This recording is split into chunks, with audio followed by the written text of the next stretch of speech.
हाँ तो मेरे प्यारे साथियों, छोटे छोटे प्यारे प्यारे बच्चों, मेरे इतिहासकारों, कैसे हो आप लोग। आज हम पढ़ेंगे हमारे 12वीं का इतिहास का अध्याय 2 के बारे में। आज के इतिहास का जो पाठ है, इसमें हम पढ़ने जा रहे हैं कि आज से जब हमारा इतिहास हड़प्पा सभ्यता के बारे में हमने पिछले पाठ में पढ़ा था, तो हड़प्पा के बाद कौन सी सभ्यता का विकास हुआ, वो उस समय राजा कैसे थे, वहां के किसान कैसे थे और नगर कैसे थे। क्योंकि हमने पढ़ा था हड़प्पा में नगरीय सभ्यता के बारे में, तो उसके बाद जब हड़प्पा का पतन होता है, उसके बाद कौन सी सभ्यता आई। तो आज के पाठ में हम पढ़ेंगे राजा, किसान और वहां के नगरों के बारे में। पाठ के अंतर्गत हम पढ़ेंगे वैदिक सभ्यता के बारे में कि वैदिक सभ्यता क्या थी।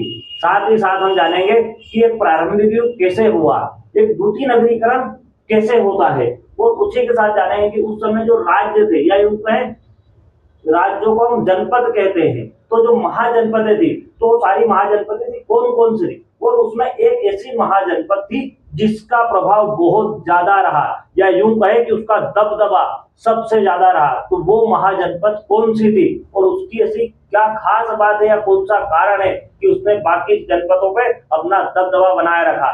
तो वही चीज आज हम पढ़ने वाले हैं। तो चलिए शुरू करते हैं आप मेरे साथ पार्ट 2 राजा, किसान और नगर के बारे में। तो सबसे पहला पॉइंट हमारा है वैदिक सभ्यता। वैदिक सभ्यता, जब हड़प्पा सभ्यता का पतन हुआ। हड़प्पा सभ्यता कालखंड क्या है, परिपक्व कालखंड आपको पता है 2600 ईसा पूर्व से लेके 1900 ईसा पूर्व तक। तो वैदिक सभ्यता का कालखंड है 1500 ईसा पूर्व, यानी जब हड़प्पा सभ्यता का पतन हुआ और उसके बाद जो सभ्यता चालू हुई, उसके बाद जो सभ्यता विकास में आई, वो थी हमारी वैदिक सभ्यता। कौन सी? वैदिक सभ्यता। तो हड़प्पा सभ्यता के पतन के बाद वैदिक सभ्यता का विकास हुआ। वैदिक सभ्यता का विकास किन्होंने किया? इसका विकास आर्यों ने किया। जैसा आज हम पढ़ते हैं महाभारत का सॉन्ग, आपने सुना होगा कि आर्यावर्ते भारत खंडे, मतलब आर्यवर्त मतलब आर्यों की भूमि। तो वैदिक सभ्यता का विकास किनके द्वारा किया गया? आर्यों के द्वारा। किनके द्वारा? आर्यों के द्वारा। ये जो सभ्यता थी, ये कृषि ग्रामीण सभ्यता थी। कैसी थी? हमने पढ़ा हड़प्पा सभ्यता कैसी थी? विकसित नगरीय सभ्यता। उसी के बाद जो सभ्यता आई, क्योंकि हड़प्पा सभ्यता के लोग प्रतिस्थापित हुए, गांवों में गए, तो ये सभ्यता हमारी ग्रामीण सभ्यता। कौन सी सभ्यता है? ग्रामीण सभ्यता। और कृषि प्रधान सभ्यता है, यानी इस सभ्यता के लोग अधिकतर कृषि पे निर्भर थे। हड़प्पा की तरह यहाँ पे उद्योग धंधे नहीं थे, या थे तो नाम मात्र थे। अधिकतर जो इनका रोजगार का साधन था, रोजी रोटी का साधन था, वो था कृषि। क्या था? तो वैदिक सभ्यता कौन सी सभ्यता थी? कृषि प्रधान सभ्यता। कैसी सभ्यता? अगर पूछ लिया जाए कि वैदिक सभ्यता कैसी सभ्यता थी, तो वैदिक सभ्यता एक ग्रामीण सभ्यता थी और कृषि प्रधान थी। इसका कालखंड 1500 ईसा पूर्व से लेके 600 ईसा पूर्व तक माना जाता है। कितना माना जाता है? 1500 ईस्वी से लेके 600 ईस्वी तक।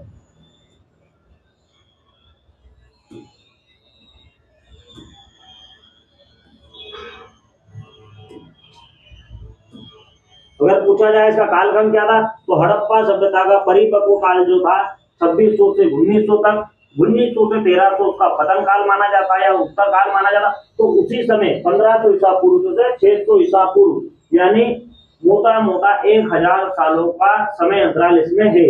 इसी काल में हमारे वेदों की रचना हुई। जो आज हम वेद पढ़ रहे हैं, जो हमारे 4 वेद है, हमारे प्रमुख ग्रंथ है, उन वेदों की रचना भी वैदिक काल में हुई थी। आज नहीं, मतलब आज से हजारों वर्ष पहले इतने उन्नत तकनीकन शुद्ध संस्कृत में वेदों की रचना हुई थी। तो कब हुई थी? आज से 4000 साल पहले, या यूं कहें 600 ईसा पूर्व से तो 1500 ईसा पूर्व के कालखंड में। तो कौन कौन से रहते हमारे वेद है? हमारे पहला है ऋग्वेद। कौन सा है? ऋग्वेद। दूसरा यजुर्वेद। चारों वेदों की रचना हुई थी। पहला ऋग्वेद। ऋग्वेद में देवताओं की स्तुति का वर्णन है, मतलब प्रभु भगवानों की प्रार्थना कैसे की जाए, उनके मंत्र है, स्तुति दे रखी है। वहीं यजुर्वेद में यज्ञ करने की विधि है, जो आज हम यज्ञ करते हैं। आपने देखा होगा, रामायण हुई, महाभारत हुई, या यूं भी आप जिस गांव से आते हो अपने गांव में भी धार्मिक यज्ञ किए जाते हैं, अनुष्ठान किए जाते हैं। अश्वमेध यज्ञ, पुत्र प्राप्ति के लिए यज्ञ, वर्षा के लिए यज्ञ, और हर काम के लिए उस समय यज्ञ किए जाते थे। तो यज्ञ कैसे करने उसकी विधि काय में थी? यजुर्वेद में। सामवेद में मंत्रों को गाने के लिए स्वरबद्ध किया गया था। सामवेद में क्या रचना है? सामवेद में जो मंत्र थे उनको लयबद्ध किया गया है, ताकि अपन पढ़ने के साथ उसको लयबद्ध गे शैली में उनको गा सकते हैं। और अंतिम वेद था अथर्ववेद। अथर्ववेद में विभिन्न विषयों पर मंत्र और ज्ञान हमें प्राप्त होता है। तो अगर पूछा जाए कि वैदिक सभ्यता में किसकी रचना की गई थी, तो वैदिक सभ्यता में 4 वेदों की रचना की गई थी। 4 वेद हमारे ऋग्वेद, यजुर्वेद, सामवेद और अथर्ववेद। वैदिक सभ्यता कैसी सभ्यता थी? तो ग्रामीण सभ्यता थी और कृषि प्रधान थी।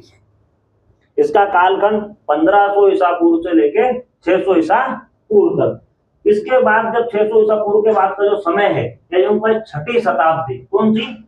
छठी शताब्दी। छठी शताब्दी सब एक परिवर्तनकारी काल या प्रारंभिक भारत का इतिहास में छठी शताब्दी ईसा पूर्व को परिवर्तनकारी काल माना है। कैसा काल माना? परिवर्तनकारी। मतलब कि जब वैदिक सभ्यता समाप्त हुई 600 ईसा पूर्व में, और 600 ईसा पूर्व के बाद जब महाजनपदों का काल आया, उस कालखंड को भारत के प्रारंभिक युग में एक बहुत बड़ा परिवर्तनकारी काल माना जाता है।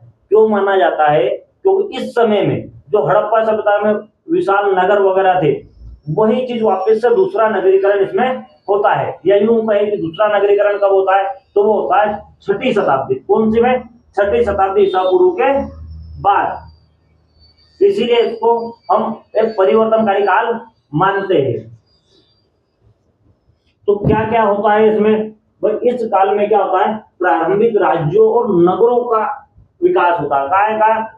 नगरों का और राज्यों का। हड़प्पा काल में हमें राज्यों की कोई सीमा नहीं मिलती है, एक सभ्यता मिलती है। वहां राजा का कोई प्रमाण हमें नहीं मिलता है, राजधानी का नहीं मिलता है। परंतु छठी शताब्दी बाद क्या हो? बड़े बड़े राज्यों का उदय होता है, बड़े बड़े नगर बनते हैं, लोहे का व्यापक उपयोग प्रारंभ हो जाता है। इस काल के लोगों में सबसे बड़ी विशेषता अगर कोई चाहिए, वो है लोहे का उपयोग। अगर हम देखेंगे तो इससे पहले लोहे का उपयोग हमें नहीं मिलता है।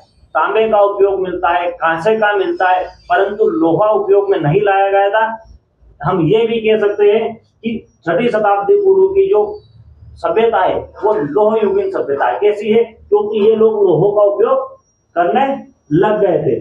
सिक्कों का प्रचलन शुरू हो गया था, यानी कि कोई सा भी लेन देन करने के लिए, मार्केट में सामान खरीदने के लिए, जैसे आज हम निकाल के नोट देते हैं, तो उस समय भी क्या था? सिक्कों का प्रचलन हो गया था। काय का? सिक्कों का। बौद्ध और जैन धर्म सहित अनेक नए दार्शनिक विचारधारा का विकास हुआ। ये भी एक सबसे महत्वपूर्ण देन है दुनिया को। उस समय जब बहुत से अंधविश्वास, रूढ़िवादिता हिंदू धर्म में चल रही थी या आर्य धर्म में चल रही थी, तो उनसे लोगों को सुविधा प्रदान करने के लिए, एक सरल जीवन करने के लिए, शांत जीवन जीने के लिए उस समय 2 महापुरुषों का जन्म होता है, महावीर जैन और भगवान बुद्ध। तो दोनों दिव्य पुरुष अलग अलग धर्मों का प्रचार करते हैं, बौद्ध धर्म और जैन धर्म। साथ ही साथ बौद्ध धर्म और जैन धर्म की जो किताबें रहती है, उन्हीं किताबों के माध्यम से हमें, उन्हीं ग्रंथों के माध्यम से इन 16 महाजनपदों के बारे में पता चलता है कि कौन कौन सी 16 महाजनपद थी, उनके कौन राजा हुए, क्या उन्होंने कार्य किए, कहाँ निर्माण किया, कौन सा युद्ध किया। सारी जानकारी हमको बौद्ध और जैन धर्म ग्रंथों से मिलती है। कृषि में महत्वपूर्ण परिवर्तन हुए। लोहे के हल से कठोर भूमि की जुताई आसान हुई। जब वहां के लोगों ने छठी शताब्दी में जब हमने लोहे की खोज कर ली, तो लोहे से क्या? तलवारें बनी, साथ में हल बनाए गए। क्या बनाए गए? हल बनाए गए। तो हल बनाने से क्या होता है?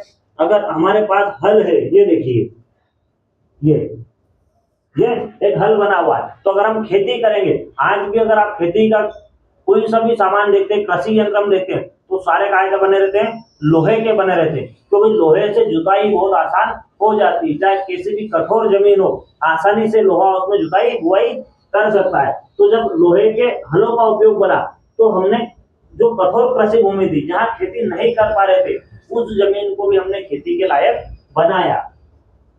धान की रोपाई शुरू होने से कृषि उत्पादन में वृद्धि हुई, साथ ही साथ धान यानी चावल की फसल भी ये लोग करते थे बहुत बड़े पैमाने पर। तो 6वीं शताब्दी ईसा पूर्व एक परिवर्तनकारी काल को माना जाता है क्योंकि उसमें लोहे का उपयोग हम करने लग गए थे, फसल करने लग गए थे, साथ ही साथ जैन और बौद्ध धर्म का प्रचलन हुआ। इनके माध्यम से, इनके ग्रंथों से माध्यम से हमको 16 महाजनपद के बारे में पता चलता है। इस कारण इसको परिवर्तनकारी काल माना जाता है। भाई जन या जनपद क्या होता है? तो जनपद और महाजनपद ये 3 अलग अलग शब्द है। जो ऋग्वैदिक काल था या यूं कहें वैदिक काल था उसमें जो राज्य थे, जैसे आज हम क्या कहते हैं, देश कहते हैं, राज्य कहते हैं, प्रांत कहते हैं, तो उस समय जो राज्य थे उनको जन कहा जाता। क्या कहा जाता था? जन। और जिस भूमि का टुकड़ा जिस पे लोग रह रहे हैं, शासन कर रहे हैं, एक निश्चित क्षेत्र को जन कहा जाता है। किसको? ऋग्वैदिक काल, मतलब वैदिक सभ्यता में जब ऋग्वेद की रचना हुई थी उसको जन कहते हैं। क्या कहते हैं? जन। सबसे पहले कौन सा वेद लिखा गया था? ऋग्वेद। तो ऋग्वेद लिखा गया तो उस समय जो राज्य थे उनको क्या कहते थे? जन। परंतु उसके बाद जो बाकी वेद लिखे गए तो उनको क्या कहा गया? जनपद। क्या कहा गया? जनपद। यानी ऋग्वेद के समय जन कहते थे, पर बाद में जो यजुर्वेद, सामवेद, अथर्ववेद की रचना हुई उस समय राज्यों को यानी उत्तर वैदिक काल को में राज्यों को क्या कहा गया? जनपद कहा गया। क्या कहा गया? जनपद। ये 2 शब्दों से मिलकर बना है, जन और पद। मतलब जिस भूमि पर कोई जन यानी जाति निवास करते हो, मतलब जिस क्षेत्र में एक विशेष जाति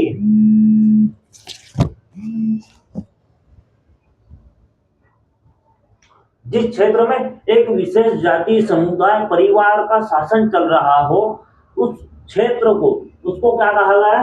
जनपद कहा गया। क्या कहा गया? जनपद कहा गया। मान लीजिए कि भाई कोई टुकड़ा है जमीन का, कोई भाग है, उस पर एक परिवार अपना निवास पालन पोषण कर रहा है, तो जो एक बड़ा लेवल अगर उसका कबीले के तौर पे देखा जाए तो उसको जन कहते हैं। क्या कहते थे? जन। और उसी जन को उत्तर वैदिक काल में जनपद कहा गया।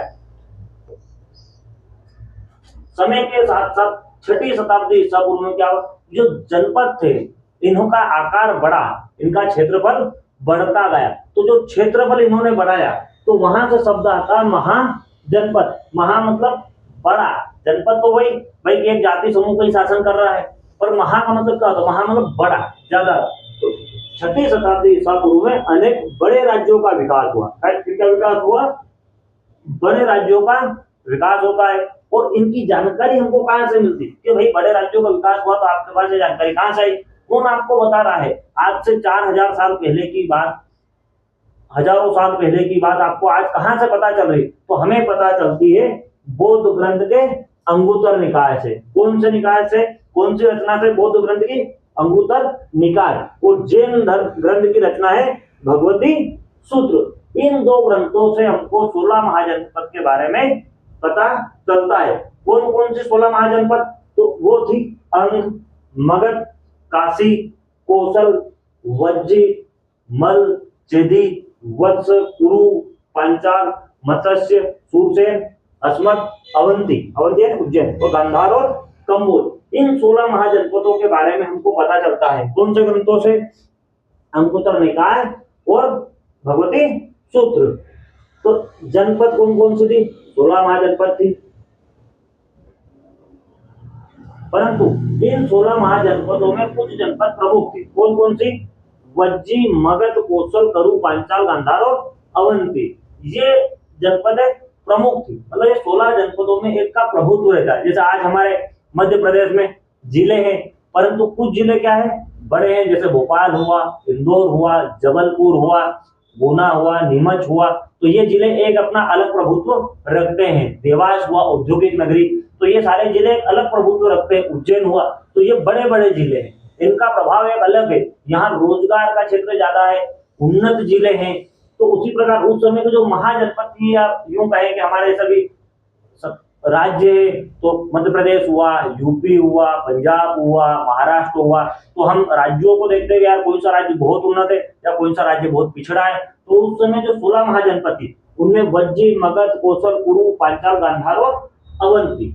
वज्जी, मगध, कोसल, कुरु, पांचाल, गांधार और अवंती ये प्रमुख महाजनपद थी, मतलब ये बड़ी बड़ी जनपदें थी।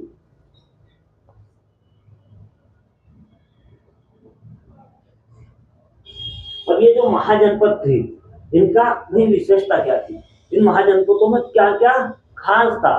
तो खास क्या था कि जो महाजनपद थे उसका जो शासक था वहां अधिकतर जगह राजतंत्र था, मतलब राजा का शासन था। किसका शासन था? राजा का शासन था। सभी पे नहीं, अधिकतर जगह, मतलब 16 महाजनपद उसमें से अधिकतर जगह राजा का शासन था। किसका शासन था? राजा का। तो क्या था महाजनपदों में? राजतंत्र था। क्या था? राजतंत्र। और कुछ राज्यों में गण एवं संघ व्यवस्था थी। क्या थी? कुछ राज्यों में गण या संघ की व्यवस्था थी, तो शासन चलाने के लिए कुछ समितियां थी, कुछ गण, गण यानी आदमी, और संघ मतलब संगठन, यानी कुछ संगठन शासन कर रहे थे कुछ राज्यों पर। अधिकतर राज्यों में कौन थे? राजा थे। प्रत्येक महाजनपद की एक राजधानी होती थी। क्या होती थी? मतलब हर राज्य की एक राजधानी थी। जैसे आज हमारे राज्य की राजधानी, हमारे देश की राजधानी है दिल्ली, मध्य प्रदेश की राजधानी भोपाल है, उसी प्रकार हर महाजनपद की एक राजधानी होती थी और राजधानी की सुरक्षा की जाती थी किलेबंदी के द्वारा। मतलब जो राजधानी थी उसके चारों तरफ पक्की ईंटों से बड़ी बड़ी दीवार बना दी जाती थी ताकि कोई भी आदमी उसमें बिना पूछे प्रवेश नहीं कर पाए। आज हमारी राजधानी भोपाल है तो हमने उसके आसपास कोई दीवार नहीं कर रखी है, परंतु उस समय क्या था कि जो भी राजधानी रहेगी उस राजधानी के आसपास किलेबंदी की जाएगी। सेना और प्रशासन चलाने के लिए धन की आवश्यकता होती थी। अगर प्रशासन वहां पे सेना रखते थे, अधिकारी रहते थे, तो उनको चलाने के लिए धन की आवश्यकता रहती थी। क्या है कि आज भी हमारी अगर भाई रोज चल रहा है, प्रशासन चल रहा है, रोड बन रही है, फैक्ट्रियां बन रही है, लाइट आ रही है, तो कोई सा भी काम करने के लिए सबसे पहले जरूरी चीज क्या है? धन, संसाधन। तो उस समय भी काय की जरूरत पड़ती थी? धन की आवश्यकता थी। तो शासक क्या करता था? जो राजा था वो किसान और व्यापारी से कर लेता था। क्या करता था? टैक्स, टैक्स वसूला करता। जैसे आज हम एक माचिस खरीदने जाते हैं तो उसको भी टैक्स लगता है। क्या लगता है? टैक्स। 1 रुपए से लेके 1 लाख की वस्तु ले लो या 1 करोड़ की ले लो, हर चीज पे आपको टैक्स पे करना रहेगा। तो उस समय भी क्या था? जो राजा था वो क्या करता था? किसान और व्यापारी दोनों से टैक्स लेता था। भाई तुम दोनों को यहाँ मेरे राज्य में सुरक्षित रहना है तो तुम दोनों को टैक्स देना पड़ेगा। साथ ही साथ क्या था? जो दूसरे राज्य थे, भाई किसानों को टैक्स से पूरा नहीं पड़ रहा, मान लो कभी अकाल पड़ गया या फसल अच्छी नहीं हुई, व्यवसाय अच्छा नहीं हुआ, तो राजा को टैक्सन पैसे कम मिले। अब कम मिले तो फिर दूसरी कमाई क्या करेगा? तो उस समय क्या राजा क्या करता था? खुद तो मजदूरी करने जाएगा नहीं, पड़ोस के राज्य पे हमला करके वहां लूट मार करके उस राज्य पे कब्जा करते थे, या तो वहां युद्ध करके जीत के वहां से सोना पैसा लेके आते थे। तो क्या करते थे? कई राज्य युद्ध करके धन एवं क्षेत्र का विस्तार करते थे, या तो पड़ोस के राज्य पे या दूर दराज के राज्य पे जाके हमला करेंगे, उससे पैसा लेंगे, पैसा लेके रिटर्न आ जाएंगे, या तो उस क्षेत्र को भी अपने राज्य में मिला लेंगे ताकि और भी ज्यादा लोगों से कर ले सके, टैक्स ले सके। अब इन चीजों के लिए, काय के लिए? युद्ध के लिए धीरे धीरे क्या हुआ? स्थायी सेना और नौकरशाही का विकास हुआ। राजाओं ने क्या क्या शुरुआत में सेना कैसी रखी? सामंतों के माध्यम से रखी, परंतु जब उसको जरूरत लगी लगातार युद्धों की तो उसने स्थायी सेना रखना चालू कर दिया। कैसी सेना? स्थायी, कि हमारी स्थायी सेना रहेगी, वेतन देंगे और चलो भैया युद्ध पे। साथ ही साथ नौकरशाही का विकास हुआ। नौकरशाही मतलब वही राजतंत्र, या यूं कहे आज हमारे जो जनता के सेवक है, कलेक्टर हुआ, एसपी हुआ, डॉक्टर है, टीचर है, ये सब क्या है? नौकरी करते हैं सरकार के समय, तो इसको कहते हैं नौकरशाही। तो उस समय भी राज्य चलाने के लिए राजा को नौकरशाही व्यवस्था का विकास करना पड़ा। तो क्या क्या विशेषता थी महाजनपद की? पहला, अधिकतर जगह राजतंत्र था, कुछ कुछ जगह जन या संघ का शासन था। दूसरी विशेषता कि हर राज्य की राजधानी होती थी और राजधानी किलेबंद रहती थी, चारों तरफ उसमें बड़ी बड़ी दीवारें की जाती थी। तीसरा, राजा सेना और प्रशासन के लिए पैसे की आवश्यकता पड़ती थी, तो व्यापारी और किसानों से टैक्स लेता था, पैसे लेता था। और अगर पैसा वसूल नहीं हो पा रहा, कम पड़ता था, और अगर उसको पूर्ति करनी रहती थी तो अपने राज्य का विस्तार करता था, पड़ोस के राज्य पे हमला करके वहां से लूट के लाते थे, पैसा वसूल के लाते थे, या तो उसके राज्य पे कब्जा कर लेते थे। और इसी कारण धीरे धीरे स्थायी सेना रखने लग गए और नौकरशाही बढ़ी।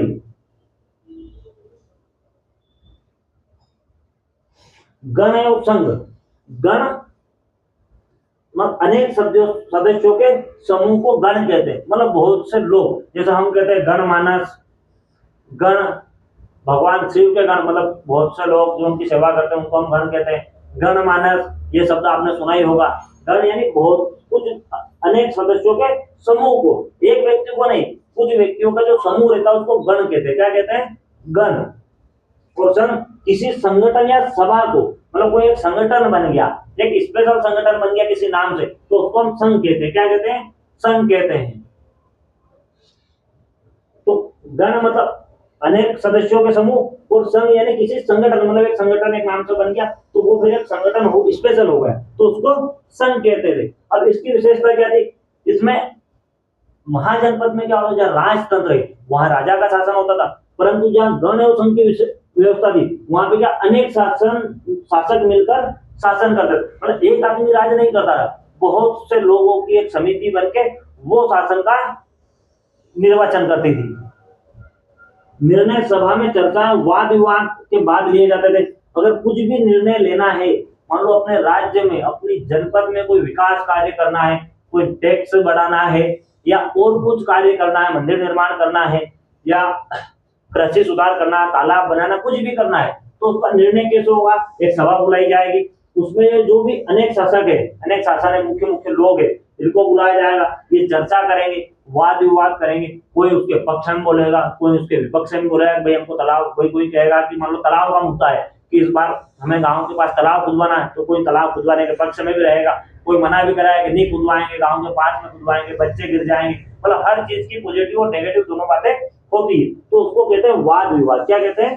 वाद विवाद। तो वाद विवाद के बाद लिए जाते थे, मतलब ऐसा नहीं कि पहले डायरेक्ट राजा, राजतंत्र क्या है, राजा इकलौता उसका अधिकार लेके सुरक्षित बैठता है, उसके पास शक्ति होती, पावर होता है, वो अकेला जो निर्णय देगा, जो आदेश देगा वो प्रजा को मान्य करना पड़े। पर यहाँ क्या था, अलग अलग सभा के द्वारा निर्णय होता था, परंतु इन सभाओं में स्त्रियों, महिलाओं को, दासों को, मतलब जो दास थे, और कमकारों, मतलब श्रमिकों को भाग लेने का अधिकार नहीं था। इसमें क्या था, महिलाएं भाग नहीं लेती थी, दास है जो राजा के यहाँ कार्य करते थे वो भाग लेते थे, और जो मजदूर वर्ग था, श्रमिक थे, वो इन सभाओं में भाग नहीं लेते थे। इसी कारण हम इनको लोकतंत्र नहीं कहते। क्या नहीं कहते हैं? लोकतांत्रिक नहीं कहते। वहां क्या हम कह रहे हैं कि गण संघ की व्यवस्था थी, लोकतंत्र की व्यवस्था नहीं थी। क्योंकि लोकतंत्र में क्या है, जिसमें हर वर्ग का व्यक्ति शामिल हो, हर वर्ग की इच्छा पूछी जाए और उसके बाद निर्णय लिया जाए, वो होता है लोकतंत्र। पर यहाँ पे इन्होंने स्त्रियों को, मतलब अगर समाज में स्त्रियों को अलग कर दिया, 50% लोगों का मत नहीं लिया गया, दासों को और कामगारों यानी श्रमिकों को। यूं मान लीजिए कि अगर 100 लोगों का एक समूह है, 50 महिलाएं, 50 पुरुष, फिर 50 पुरुषों में भी 5 पुरुष दास हो गए, 15 पुरुष मजदूर हो गए, तो 20 पुरुष, यानी जो फैसला था वो 30% जनता का था और लागू पूरी 70% पे होगा। तो इसको हम लोकतंत्र नहीं कह सकते। क्या नहीं कह सकते? लोकतंत्र नहीं कह सकते। और जो गण या संघ थे, तो भगवान बुद्ध और भगवान महावीर दोनों गण राज्यों से थे। कहां से थे? मतलब जो भगवान बुद्ध जहां से थे, जिस राज्य से बिलोंग करते थे, भगवान महावीर जिस राज्य से थे, तो वो क्या थे? गण राज्य से संबंधित। कहां से थे? गण से। और वज्जी संघ में भूमि एवं आर्थिक संसाधनों पर सामूहिक नियंत्रण था। जो वज्जी महाजनपद है, कौन सा? वज्जी। हमने महाजनपद के नाम पढ़े 16 के, तो उसमें एक महाजनपद है वज्जी। कौन सा है? वज्जी। तो जो वज्जी महाजनपद, कौन सा? वज्जी। जैसे वत्स, कोसी, मतलब ये वज्जी जो गंगा नदी के किनारे है, ये वाला, ये इसमें क्या था, वज्जी में जो कृषि भूमि थी उस पे क्या था, वज्जी भूमि एवं आर्थिक संसाधन, मतलब जो भी जिनसे आय होती हो, उस पर सामूहिक नियंत्रण था। किसका था? सामूहिक, मतलब संघ का नियंत्रण था, किसी एक आदमी का नियंत्रण नहीं था।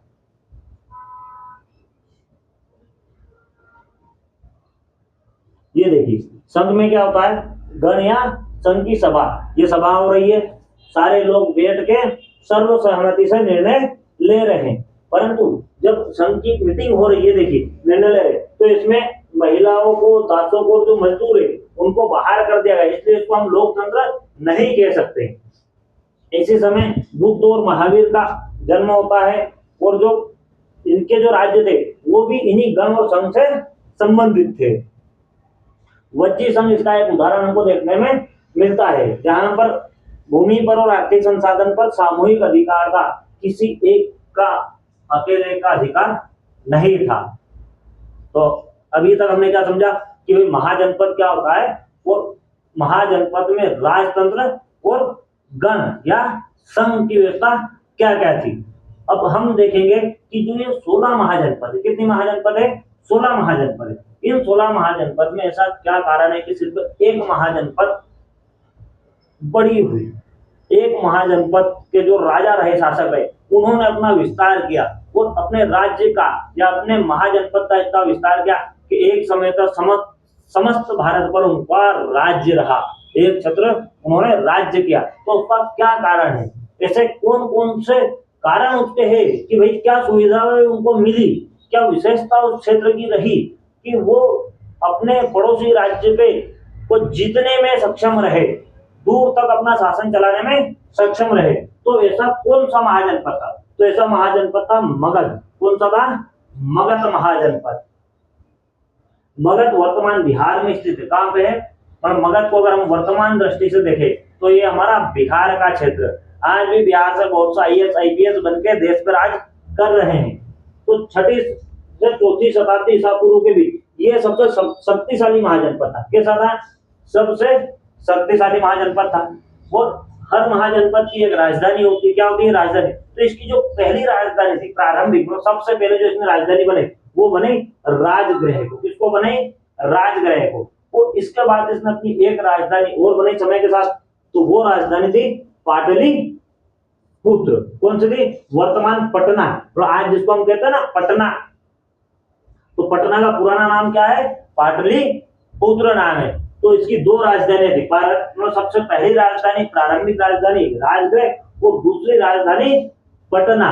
तो जो राजधानियां रहती थी उनको विशेष जगह देख के, स्पेशल लोकेशन देख के बनाया जाता है। जैसे आज हम कोई प्लाट लेते हैं तो क्या देखते हैं? लोकेशन देखते हैं उसकी कि लोकेशन कैसी, मार्केट कितना पास में पड़ रहा है, रेलवे स्टेशन कितना पास में, बस स्टैंड कितना पास में पड़ेगा, एयरपोर्ट कितना पास में, हॉस्पिटल सुविधा है कि नहीं, सारी सुविधा देख के अपन लोकेशन देखते हैं। तो उस समय भी जब राजधानी बनाई जाती थी तो सारी लोकेशन देखी जाती थी। सोचा जाता था कि भाई यहाँ से अपने बाकी राज्य के क्षेत्र में आवागमन हम कैसे कर पाएंगे, ये सुरक्षित है कि नहीं। तो जो राजगृह थी उसके चारों ओर पहाड़ी से घिरा हुआ था। क्या था? राजगृह जो इनकी राजधानी थी वो चारों ओर पहाड़ी से घिरी हुई थी ताकि कोई भी आसानी से हमला नहीं कर पाए। वो 4ठी शताब्दी ईसा पूर्व में राजधानी बनाई गई। कौन सी? पाटलिपुत्र। यह आगे चलकर भारत का सबसे महत्वपूर्ण राजनीतिक केंद्र बना। क्या पाटलिपुत्र जो है आगे चल के महत्वपूर्ण नगर बन के निकला, एक तो बहुत बड़ा नगर बन के निकला। महाजनपद काल में एक महत्वपूर्ण नगर का रोल अगर किसने निभाया तो वो है पाटलिपुत्र ने, जो मगध की द्वितीय राजधानी रहा है। और इसकी सुरक्षा व्यवस्था के लिए क्या किया गया? लकड़ी, ईंट और पत्थर से ऊंची ऊंची इसके आसपास दीवार बनाई गई थी। जैसे हमने पहले ही पढ़ा, राजधानी क्या रहती थी? किले बंद रहती थी। तो राजगृह के आसपास तो प्राकृतिक चीजें, पहाड़ियां है, परंतु पाटलिपुत्र के साथ ऐसा नहीं था। तो पाटलिपुत्र में क्या किया गया? लकड़ी, ईंट और पत्थर से बड़ी बड़ी ईंटें दीवार बनाई गई। जैसे ये देखिए आप चित्र में समझिए, ये राजगृह है तो इसके आसपास तो ये पहाड़ी बेल्ट है, तो आसानी से किसी का आना संभव नहीं होगा। परंतु बाद में जो पाटलिपुत्र बनेगी, ये नदी के किनारे हैं, आसपास नदियां है, आवागमन अच्छा होता है। तो इसके आसपास ये देखिए दीवारें बनाई गई है, चारों तरफ दीवार बनाई गई, 4 गेट बनाए गए ताकि कोई भी आसानी से नहीं आ जाए। ये इस तरह की किलेबंदी की जाती थी, बड़े बड़े दीवारें बनाई जाती थी, ऊपर चौकियां बनाई जाती थी जहाँ सैनिक रहते थे। ये देखिए चौकियां आपको दिख रही होगी। तो इसमें क्या रहता है? सैनिक रहते थे, तीर तान के खड़े रहते थे, कोई भी अवैध आदमी आया वहीं से छोड़ दिया। जैसे आज हमारे सैनिक बॉर्डर पे रहते हैं।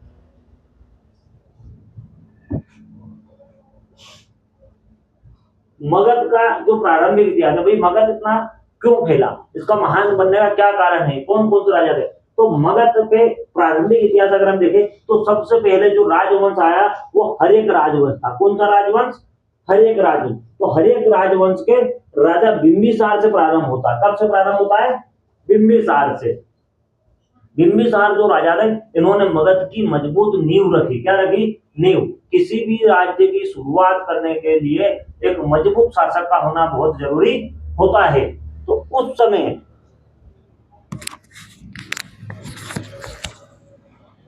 उस समय जब हर्यक वंश का शासक हुआ तो उसके जो राजा थे बिंबिसार, कौन? बिंबिसार, इन्होंने उसकी मजबूत नींव रखी। उसके बाद जो राजा हुए वो थे अजात शत्रु। अजात शत्रु ने अपने राज्य का विस्तार किया, मतलब आसपास के क्षेत्रों को जीता और मगध का विस्तार किया। इनके बाद जो राजा बने वो थे महापद्मा नंद, जो मगध के शक्तिशाली, मगध की शक्ति को और बढ़ाया।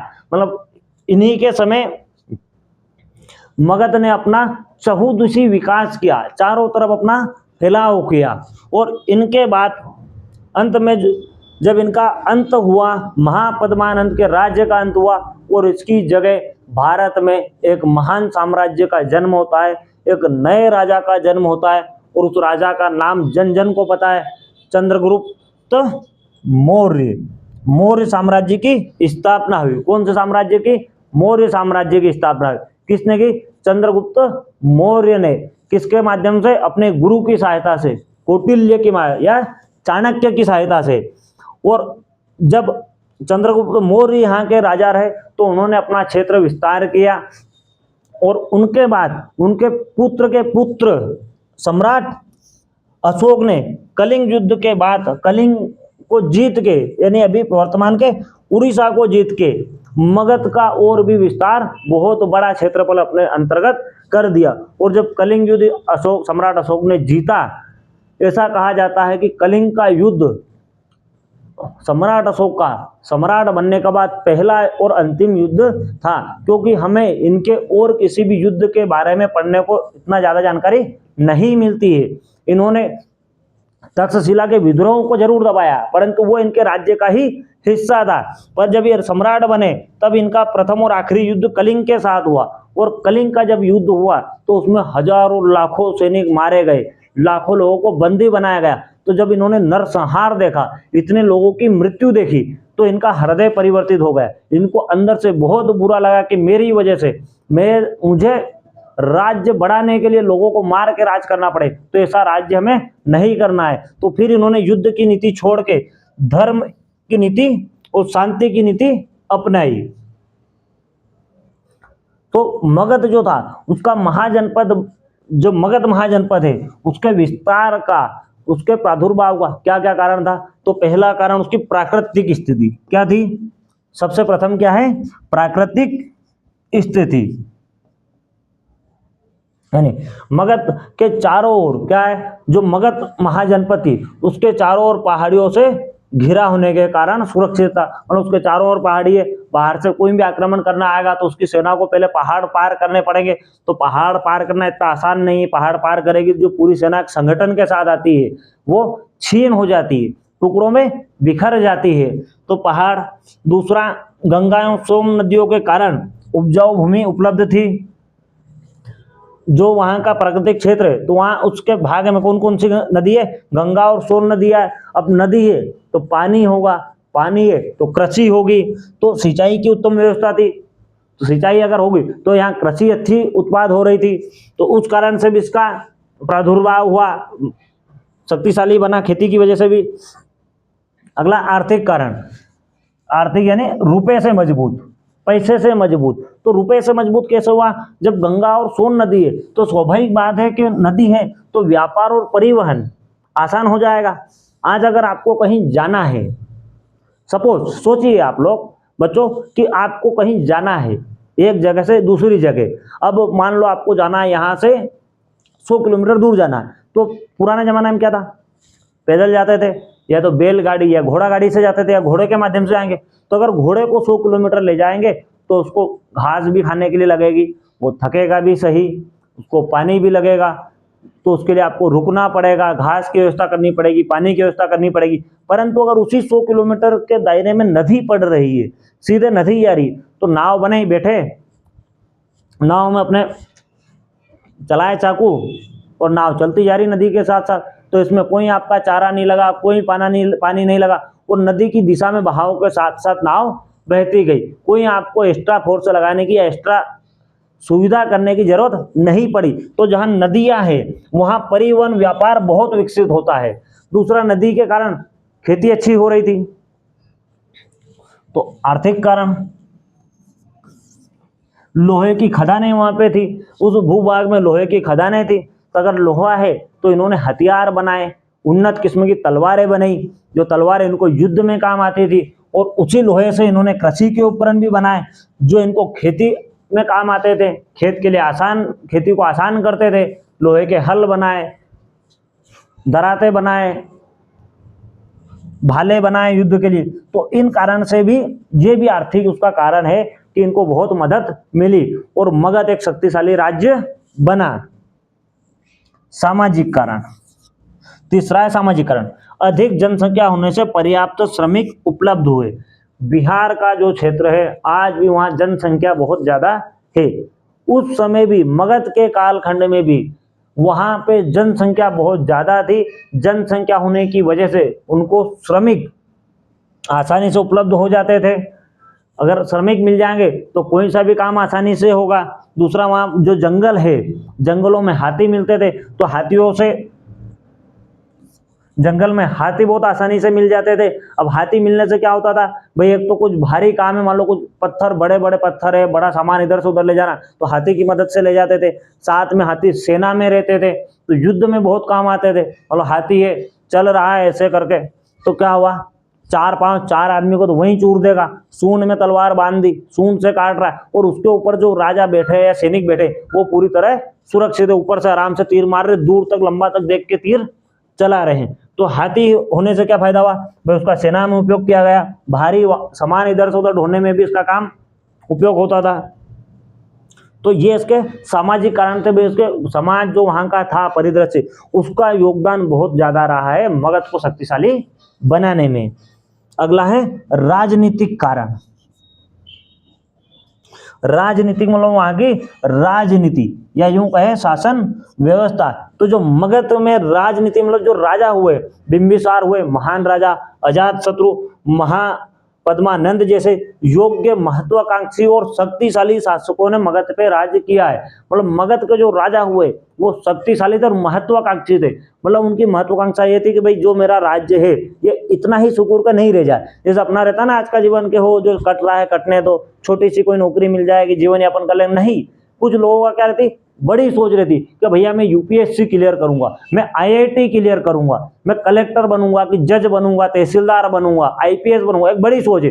और साथ में कुछ लोग क्या सोच रहती, छोटी सोच रहती कि वो पुलिस बन जाएंगे, ग्रुप डी की दे लेंगे, कोई छोटी मोटी नौकरी कर लेंगे, प्राइवेट नौकरी कर लेंगे, गुजारा बसर तो हो ही जाएगा। तो उन राजाओं का ऐसा नहीं था। उनका यह था कि राज करना है एक बड़े भूभाग पे और अपना नाम करना है। तो उनकी महत्वाकांक्षाएं बहुत ज्यादा थी। तो उन्होंने अपनी शक्ति का, महत्वाकांक्षा का उपयोग किया और मगध को शक्तिशाली बनाया और मगध का विस्तार किया।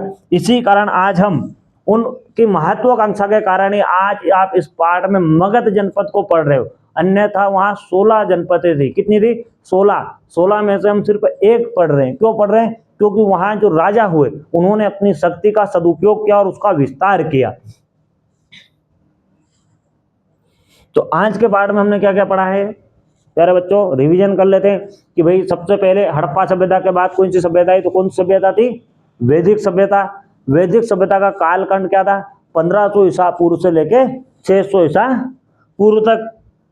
वैदिक सभ्यता में भी 4 वेदों की रचना की गई। इसको सबसे पहला वेद हमारा ऋग्वेद है, दूसरा यजुर्वेद, सामवेद और अथर्ववेद। 6ठी शताब्दी ईसा पूर्व के समय को क्या कहते हैं हम? एक परिवर्तनकारी काल कहते हैं, या यूं कहते हैं दूसरा नगरीकरण। क्या कहते हैं? दूसरा नगरीकरण। महाजनपदों की संख्या कितनी थी? तो 16 थी। महाजनपदों का उल्लेख कहाँ मिलता है? तो बौद्ध और जैन धर्म के ग्रंथों में मिलता है, अंगुत्तर निकाय और भगवती सूत्र। वर्तमान में बिहार किस प्रकार का महाजनपद था? प्रमुख कौन सी महाजनपद थी बिहार में? तो बिहार की राजधानी पटना, और पटना उस समय कहलाती पाटलिपुत्र। तो पाटलिपुत्र किसकी राजधानी थी? मगध की। किसकी थी? मगध की। और मगध की प्रारंभिक राजधानी क्या थी? सबसे पहली राजधानी वो थी राजगृह।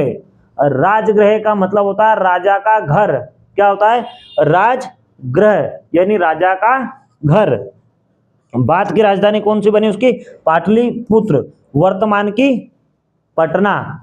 मगध का सबसे पहला इतिहास हमें कहाँ मिलता है, या प्रारंभिक इतिहास किसे माना जाता है? तो उसका जवाब है हर्यक वंश के शासक बिंबिसार से। किन से? हर्यक वंश के शासक बिंबिसार से। और जो सम्राट अशोक थे, ऐसा कौन सा युद्ध था, ऐसी कौन सा मानव मरण उन्होंने देख लिया था, कहाँ एक बहुत बड़ा जनसंहार उन्होंने देखा था अपने युद्धों में? तो वो था कलिंग का युद्ध। तो कलिंग के युद्ध के बाद सम्राट अशोक ने कौन सी नीति अपनाई? शांति और धम्म की नीति अपनाई। काय की नीति अपनाई? धम्म की नीति अपनाई। शांति की, अहिंसा की नीति का उन्होंने पालन किया, और युद्ध नीति का सम्राट अशोक ने त्याग कर दिया।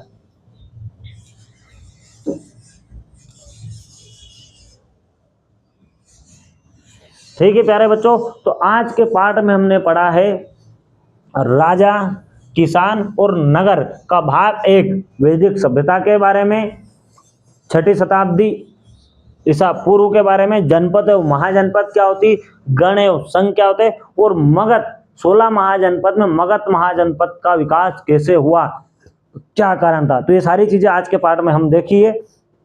बहुत जल्द हम इसका अगला भाग पढ़ेंगे, जिसमें हम पढ़ेंगे मौर्य साम्राज्य या एक आरंभिक राज्य के बारे में, जिसमें हम पढ़ेंगे चंद्रगुप्त मौर्य के बारे में, सम्राट अशोक के बारे में, उनके अभिलेखों के बारे में।